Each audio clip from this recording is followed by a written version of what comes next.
పురుషోత్తం రెడ్డి గారు, పవన్ కళ్యాణ్ వ్యవహార శైలి ఏపీలో ఒక రకంగా, తెలంగాణలో మరో రకంగా ఉందా?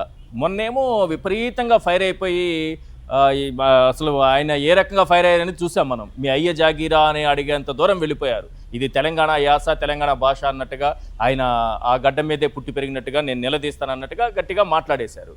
ఇక్కడికి వచ్చిన తర్వాత 24 గంటలుగా గడవగానే ఏపీకి వచ్చి రేవంత్ రెడ్డి గారికి తెలియదేమో నాకు సభకు పర్మిషన్ ఇవ్వకపోవడం అనేది, పాప ఆయనకి తెలుసుంటే అట్లా జరిగేది కాదు. తర్వాత కేటీఆర్ గారు నాకు మంచి ఫ్రెండు, ఆయన ఎప్పుడు అట్లా మాట్లాడరు, ఈ రాగం తీస్తున్నారు. ఆ ఫైర్ పవన్ కళ్యాణ్కి, ఈ పత్తిపు పవన్ కళ్యాణ్కి ఏంటి ఒక్కసారిగా ఈ మార్పు కారణం ఏంటి? ఈశ్వర్ గారు, అందరికీ నమస్కారం.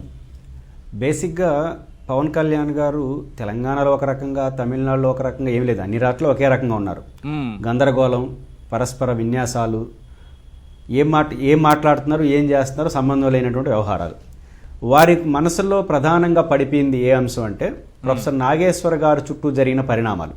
ఓకే, ప్రొఫెసర్ నాగేశ్వర్ గారు ఏదైతే వారు కోర్ కమిటీలో ప్రస్తావనకు వచ్చాయని ఎవరో సోర్స్ ద్వారా చెప్పారో ఆ తర్వాత ఉపసంహరించుకున్నారు, అది వేరే సంగతి.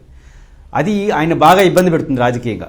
ఇప్పుడు 2 ఏళ్ళు అయిపోయింది, మీరు చేయాల్సింది పని చేయకుండా నాగేశ్వర్ గారు ఉపసంహరించుకోండొచ్చు, మీరు ఆమోదించుండొచ్చు, బట్ ప్రజల్లోకి ఒక మెసేజ్ అయితే వెళ్ళిపోయింది కదా, పవన్ కళ్యాణ్ గారు హోంమంత్రితో ఇలా మాట్లాడారు అనే మెసేజ్ ఉండకపోయిండొచ్చు.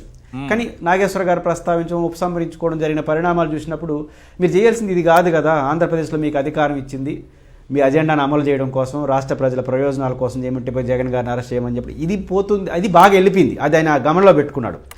దీనికి ఏం పరిష్కారం?